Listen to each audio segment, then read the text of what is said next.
अतीक का बेटा उमर क्या 2027 में लड़ेगा चुनाव? जानिए सीट से लेकर के पार्टी तक का नाम। नमस्कार, मैं हूं आपके साथ आयुषी गुप्ता। देखिए, उत्तर प्रदेश की राजनीति में प्रयागराज के चर्चित अतीक अहमद की मौत के बाद लगा था कि क्षेत्र में उनके परिवार का राजनीतिक वर्चस्व समाप्त हो गया है, लेकिन अभी भी उनके समर्थकों की पूरी फौज है। अतीक के पांच बेटों में से तीसरे बेटे असद की 2023 में मुठभेड़ में मौत और हाल ही में सबसे छोटे बेटे अबान अहमद की सड़क दुर्घटना में मृत्यु के बाद परिवार में 3 बेटे बचे हैं।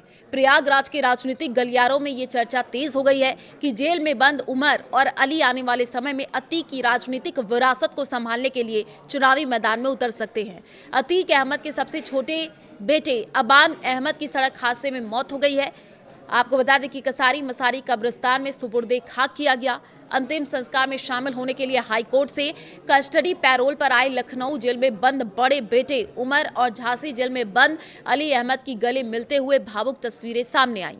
दोनों भाई अपनी अपनी जेल लौट चुके हैं, लेकिन जाने से पहले कई राजनीतिक जो है वो कसास छोड़ गए हैं।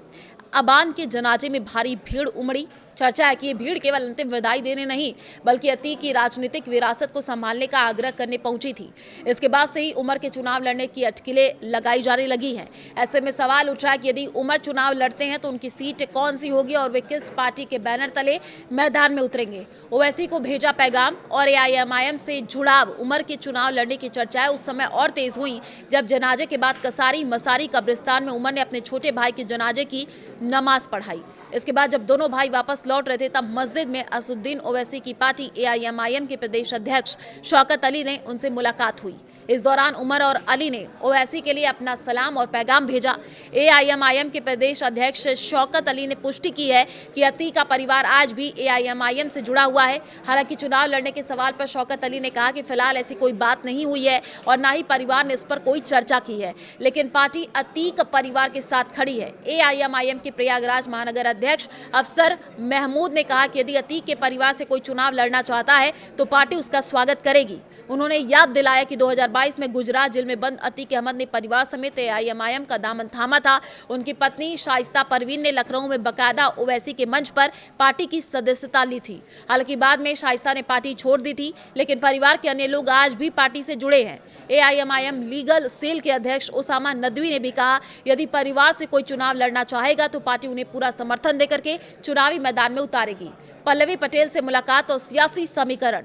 जो यहां सपा के टिकट पर विधायक बनी और अपना दल कमेराबादी की नेता पल्लवी पटेल ने भी प्रयागराज पहुंच करके अतीक अहमद के परिवार से मुलाकात की है। इस मुलाकात से इन चर्चाओं को बल मिला है कि क्या अतीक का परिवार 2027 की तैयारियों में जुटा है।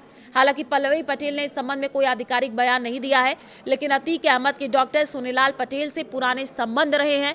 इस कारण ये कयास भी लगाया जा रहा है कि अपना दल कमेरावादी भी अतीक के परिवार को चुनाव लड़ने का अवसर दे सकती है। उत्तर प्रदेश में इस समय कुछ दल प्रत्यक्ष या अप्रत्यक्ष रूप से अतीक के परिवार के साथ खड़े नजर आ रहे हैं। जनाजे के समय मुख्तार अंसारी के बेटे अब्बास अंसारी ने भी उमर और अली से मुलाकात की थी। प्रयागराज पश्चिमी सीट से चुनाव लड़ने की चर्चा है। अतीक समर्थकों की इच्छा है कि 2027 में उमर या अली में से कोई चुनाव लड़े, लेकिन मुख्यमंत्री योगी आदित्यनाथ के कड़े रुख को देखते हुए फिलहाल अतीक का परिवार सीधे तौर पर कोई जोखिम लेने के मूड में नहीं दिख रहा है और यही वजह है कि परिवार या संबंधित दलों की ओर से चुनाव को लेकर के कोई आधिकारिक बयान जारी नहीं किया गया है। बावजूद इसके प्रयागराज की इलाहाबाद पश्चिम विधानसभा सीट से अतीक के बड़े बेटे उमर अहमद के चुनाव लड़ने की चर्चा सबसे तेज है और ये सीट अतीक परिवार का पारंपरिक गढ़ है, राजनीतिक लॉन्चिंग पैड रही है। इलाहाबाद पश्चिम अतीक परिवार की कर्मभूमि।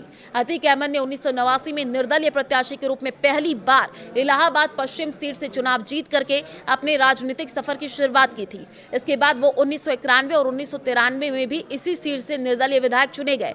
बाद में उन्होंने समाजवादी पार्टी का दामन थाम लिया। 1996 में सपा के टिकट पर जीत दर्ज की। 2002 में उन्होंने अपना दल के टिकट पर 5वीं बार इस सीट पर कब्जा जमाया।